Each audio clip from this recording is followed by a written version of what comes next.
This is a production of WTVI PBS Charlotte. Just ahead on Carolina Impact. Bingo today, maybe big-time gambling tomorrow. We'll tell you about plans for what could be the Charlotte area's first casino hotel coming up.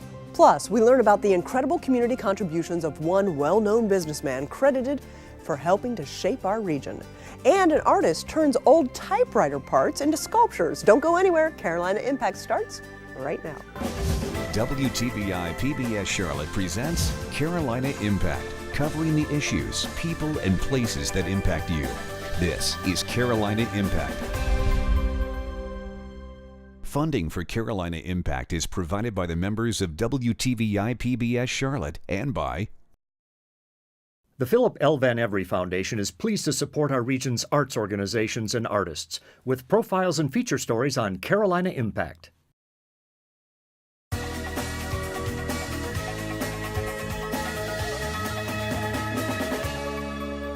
Good evening. Thanks so much for joining us. I'm Amy Burkett.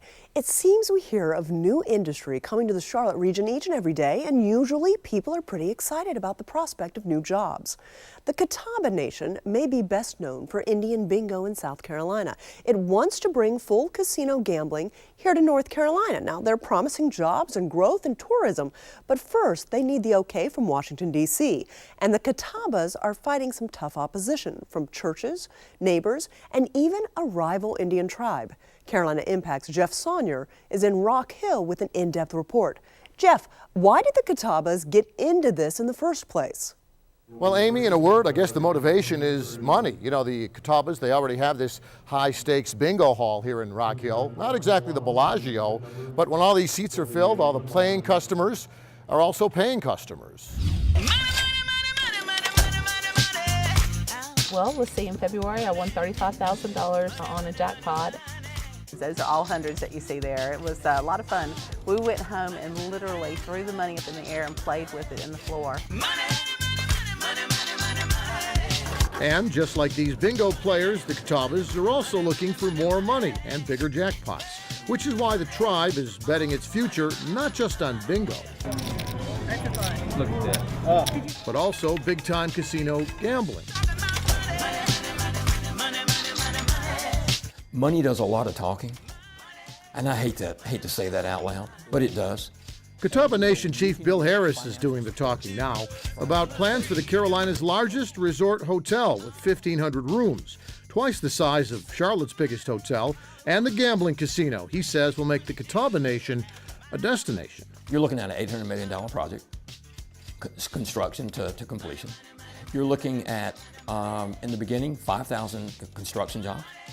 You'll phase that down to 3,000 jobs that will be involving in the operations of the facility itself. And you'll have 1,000 jobs that'll be dealing with vendors.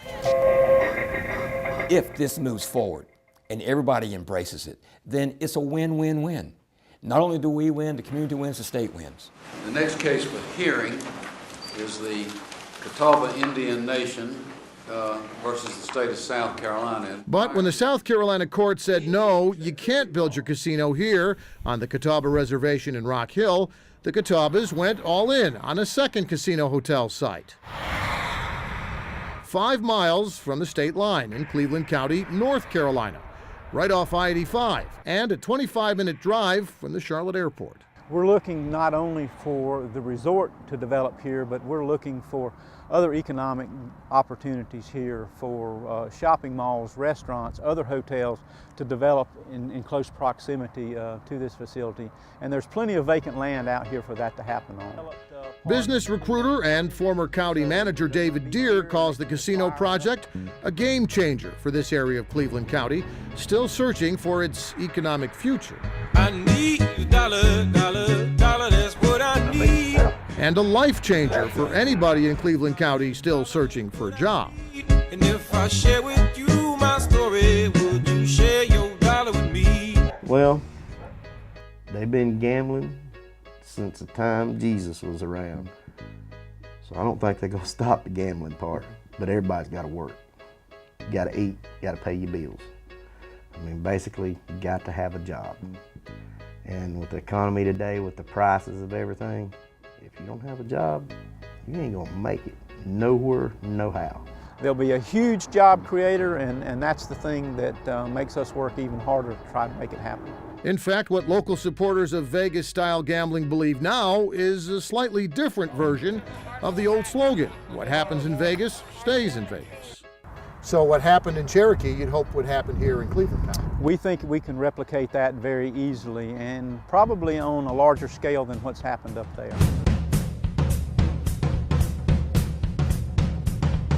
Yeah, what's happened up at Harrah's Cherokee is North Carolina's version of hitting the jackpot. Cherokee's gaming tables and video slot machines, it's always booked hotel rooms and luxury restaurants, generating thousands of jobs and hundreds of millions of dollars. And the Eastern Band of Cherokee Indians, the tribe that owns it all, they're spending those casino dollars wisely. The Harrah's opportunity has given us resources to do things that we never dreamed about. We caught up with Cherokee Chief Michelle Hicks at another Cherokee ribbon cutting. This time outside the new $26 million Cherokee Courthouse, police headquarters, and jail. Partially funded, of course, by the casino down the road. And so again, this is not just about a building. It's not just about having a place to put our stuff. We're going to change who we are as a people.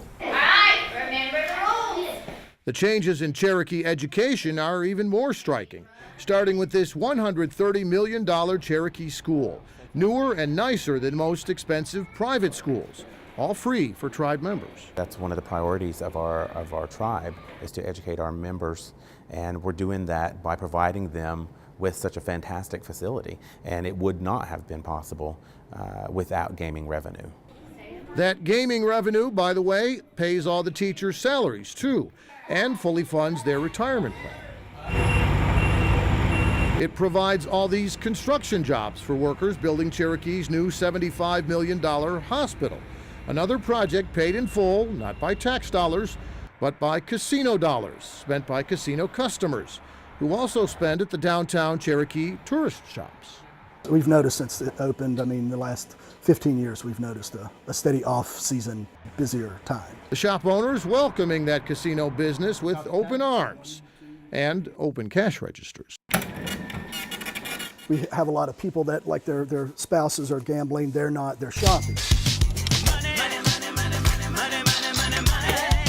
Let's face it, when money comes into a community, it benefits not just a small group, it benefits all. So why would you not want to have an economic development of this magnitude in your community? Proverbs chapter 13, verse 11, wealth gotten by vanity shall be diminished, but he that gathereth by labor shall increase. Everything about gambling goes contrary to everything that Scripture says about how we ought to treat one another. From his church in Mooresboro, Pastor Bo Wagner preaches what the Bible teaches about the evils of gambling, but Reverend Wagner also makes it personal. I'm not so foolish as to say there won't be some good with it. Jobs are good. It's good that a man works. But I'm also not so foolish as to say there won't be a ton of bad with it. And I honestly believe the bad is so large that it's going to outweigh the good, and that honest people are going to be hurt. And there's no compassion in that. They have to have people lose in order for them to win. And I'm not willing to throw people under the bus like that. I'm not willing to say it's okay to hurt this group of people in order for this group of people to have jobs. I'm just not willing to do that. Wagner's one of nearly 100 preachers whose churches have joined forces with a Kings Mountain website called StopCatawbacasino.com. But it's not just churches. These are real-life people, Jeff. We've got addresses, phone numbers, email contacts. Organizers Adam and Cindy Forcade show us the anti-gambling petitions and letters, the photos of casino protesters. These are Cleveland County, Kings Mountain residents that were brave enough to step up and put their pen on the paper and say, no, I don't want this in my town. A casino doesn't create or generate anything. A casino doesn't make any money. They take money and put it into their pocket. The anti-casino group's also challenging what it calls secret letters of casino support sent to Washington from the Cleveland County Commission and from Kings Mountain City Hall. I want to kill these letters at the Bureau of Indian Affairs, because right now they're looking at these and thinking that this entire community is sitting here with open arms waiting on a casino.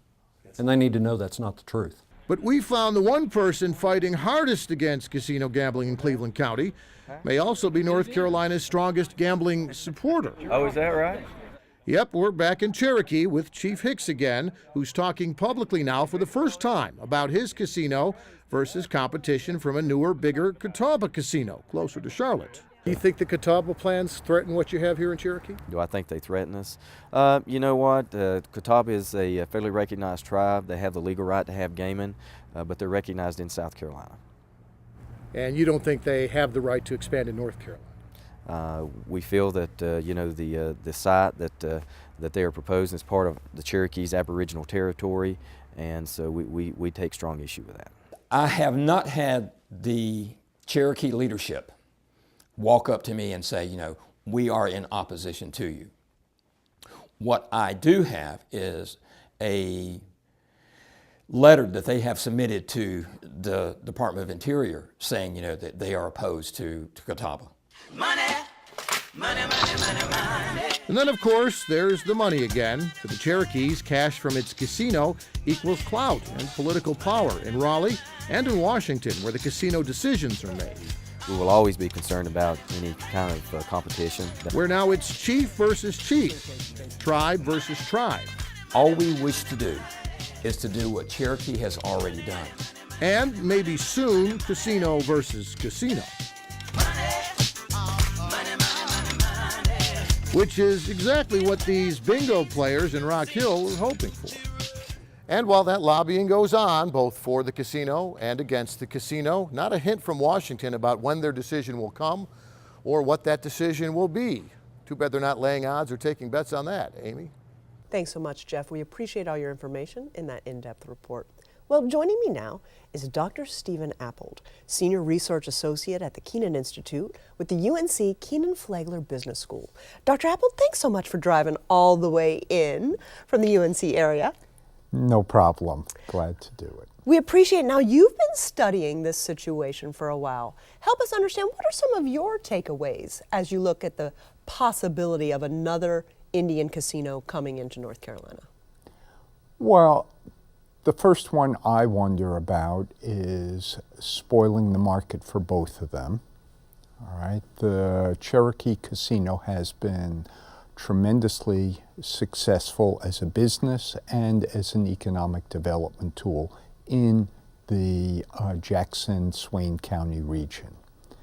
I'm not sure that success can be duplicated elsewhere in the state. The Cherokee Casino, which is a Harrah's casino, and the fact that it employed people that lived there. Do you think the same would happen if this other casino is created? It would employ people in that area? Not necessarily. One of the advantages so far as the economic impact and economic development potential of the Cherokee Casino is that it's in a relatively remote vacation area.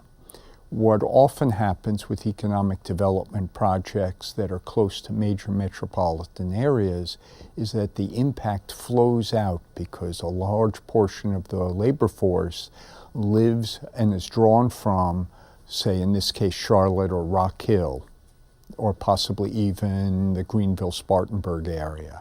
So a lot of the potential impact might dissipate very quickly. Would you see any tourism impact perhaps for the Charlotte region of people going there first and then coming to visit us? The tourism market's measured in extra hours spent in a region. So I could see that being an add-on to a visit to Charlotte or the other way around. You know, what are the three things or several things that you would like to see information to before a decision is made? Because we know nothing can happen until the federal government decides if they will allow another casino. But is there a couple of points that you just wish you had before final decisions are made? If the federal government makes a favorable ruling, my understanding is they can put some gaming activities on that property regardless. For the highest class of gaming activities, they need a compact with the state. but for bingo, I believe for games of pure chance, they do not. So it's going to be a while before we have the final information. Dr. Stephen Appold, Senior Research Associate at the Kenan Institute with the UNC Kenan-Flagler Business School. Thank you for coming all the way from Chapel Hill. We appreciate your information. We'll keep our eye on this concept. Okay, thank you. Well, you know what? Our next story is about a Charlotte businessman who has made a tremendous impact on our region. Recently, the Charlotte Chamber of Commerce recognized Mac Efford as its 2014 Citizen of the Carolinas. As Carolina Impact's Jeff Rivenbark explains, many know Mac, but you may not know just how hard he's worked to help grow our region.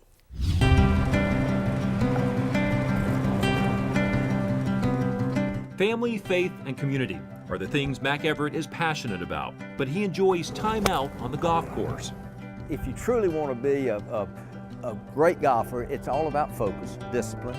And the same focus and discipline that makes Everett an excellent golfer are attributes that have made him successful in other areas. It's about knowing that the most important shot in golf is the next shot, because you can't do anything about the shot you just hit. This sense of forward thinking also drives Everett's community involvement. The Charlotte Chamber recognized Everett in December with the 2014 Citizen of the Carolinas Award.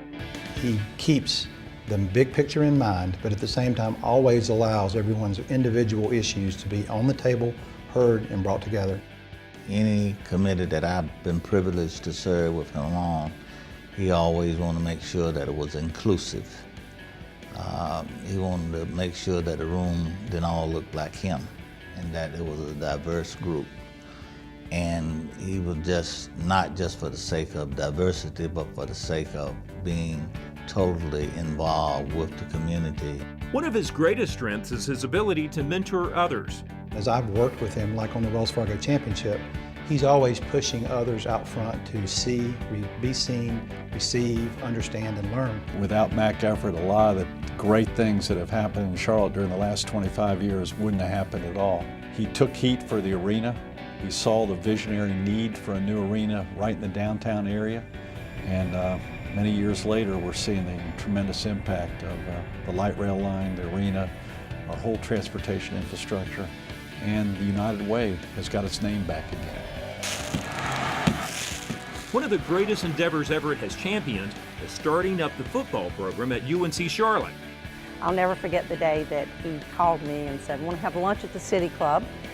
You and the Chancellor." I knew why we were going. The Chancellor did not go. Mac was going to say, "We need to add football in Charlotte." And he did. The Chancellor was a little bit like, "What?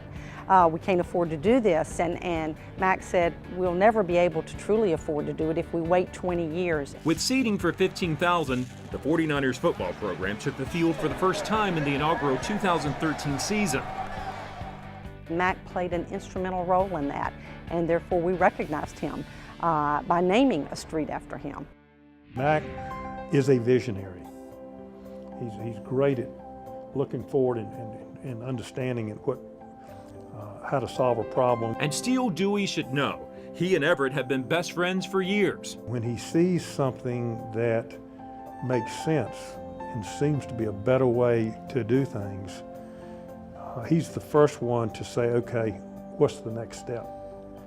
What are we going to do to bring this idea to Charlotte to make Charlotte a better place?" Everett has a sense of unselfish servanthood, which is grounded in his faith. I accept this award to honor my family, my friends, my co-workers, and above all else, my Lord Jesus Christ. Thank you very much.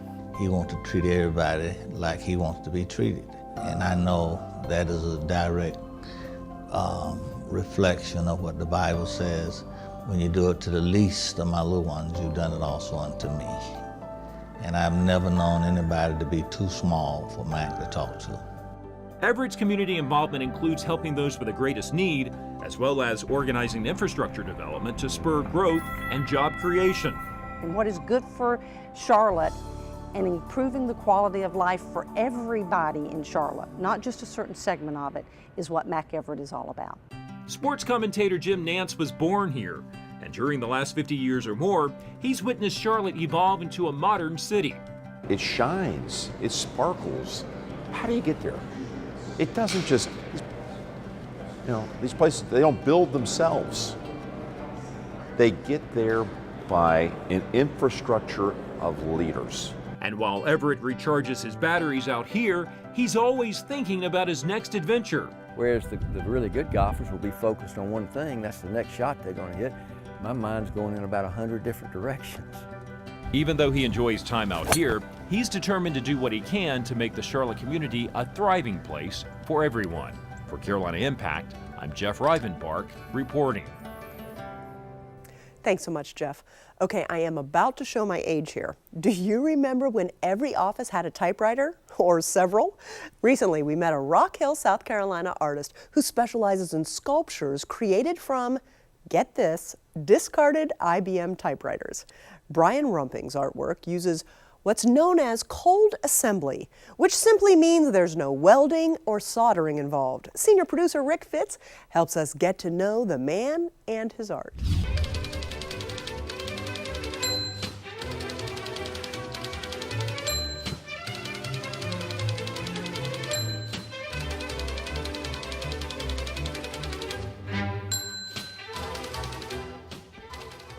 I had to buy a bunch of new tools to take these apart. I started with pliers and screwdrivers, and it was really made it difficult to get things apart. But now I got fancy snap ring pliers and some crazy little Allen wrenches. You know, it kind of started with miscellaneous things, nuts and bolts, electrical parts, but I needed something that had a little bit more versatility, more holes and fixture points. And then one day I found a IBM Selectric typewriter, and the Selectric has 2,800 pieces, so there was a wide array of, you know, various parts, styles, shapes, and it just kind of all spawned from there. As I take the typewriters apart, I see something that inspires something, you know, like one part will look like this or another part will look like that. And basically everything starts from that one bit, you know, that inspires me to do, you know, like a Formula One car or a tractor, or, you know, and taking them apart really gives me the idea of how the pieces work. You know, it's all cold assembly. There's no welds or solder or glue, nuts and bolts. Everything I put together goes together with a screw here, a bolt there. I rarely modify the pieces of the typewriters and the adding machines. I don't drill holes in them, I don't cut on them. Everything is used as is for the most part. Now this piece started with this black right there. When I took, as soon as I took it out of the typewriter, I knew that was a motorcycle frame, a chopper frame. Taking apart, you know, 10 or 12 typewriters, you start to learn about how they work together. Every piece is different. There's not a whole lot of pieces that are opposing. It's all asymmetrical. So there's really not a lot of sorting. I have a whole tub back there of typewriter parts that, I mean, they can't be sorted, but it's really a disorganized mess. Fu Manchu Cupcakes, not your normal cupcake shop. The reason we carry so much art in our establishment is my wife's an artist, and you sort of have a hard time getting in places when you're starting out to have a place to put your art to sell. I like his because it's 100% put together with typewriter parts. Customers are amazed when I always explain, no, these are typewriter parts.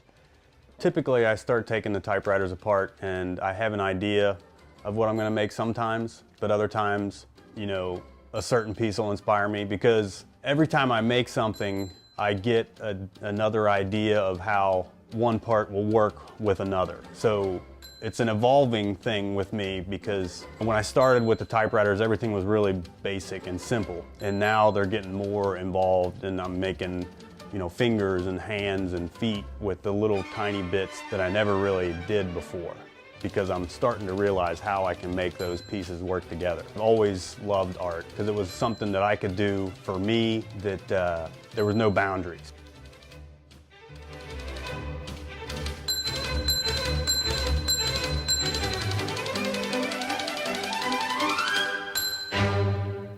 Thanks so much, Rick. Now, if you'd like to see more of Brian's curious sculptures, check him out on Facebook or Instagram. Finally tonight, I want to tell you about something we're extremely excited about here at WTVI. Today, we kick off our second annual WTVI PBS Charlotte Community Give Back Contest. This is a way for small area nonprofits with a budget of less than $1 million to get exposure across our 13-county region. Entering is very simple, my friends. Here's what you've got to do. Write 3 paragraphs. Super easy. First, describe your nonprofit story and mission.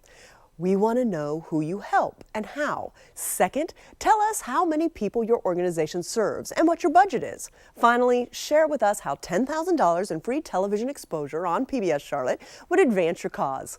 Email your submission to communitygiveback@wtvi.org. You can find all the details for our Community Give Back contest on our website at pbscharlotte.org. Now, the contest begins right now, and the deadline for submissions is Monday, February 16th at noon. My friends, so please don't delay. We'll spotlight the 3 finalists here on Carolina Impact, and you'll pick the winner by voting on our website. Last year's winner was Gaston County's Weekend Backpack Food Program. Executive Director Carolyn Niemeyer had this to say about the program. The exposure has created an awareness about our hungry children in Gaston County. It definitely brought more donations to the program, and we have several new volunteers as a result of seeing the video on WTVI. Last year, we had 70 nonprofits enter, and we hope to read even more applications this year. Be sure to friend us on Facebook at WTVI Charlotte for a chance to win monthly prizes. John Gomez just won 2 tickets to Mavis Staples. And this month, we're giving away 2 tickets to the Beckler Museum of Modern Art. And don't forget, you can also friend me on Facebook at Amy Burkett. I'd love to hear from you. Our show's all about the issues, people, and places that impact you. So please email your story ideas of the hidden treasures in your neighborhood to carolinaimpact@wtvi.org. From the entire team here at PBS Charlotte, thanks so much for joining us, and we hope to see you back here again next time. Good night.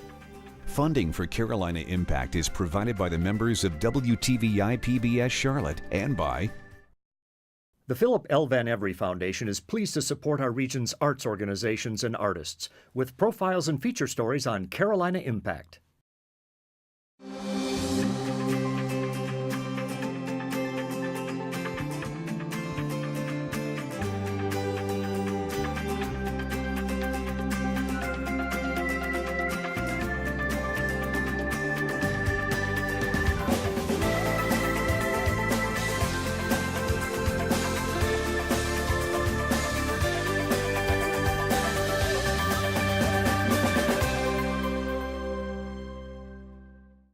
a production of WTVI PBS Charlotte.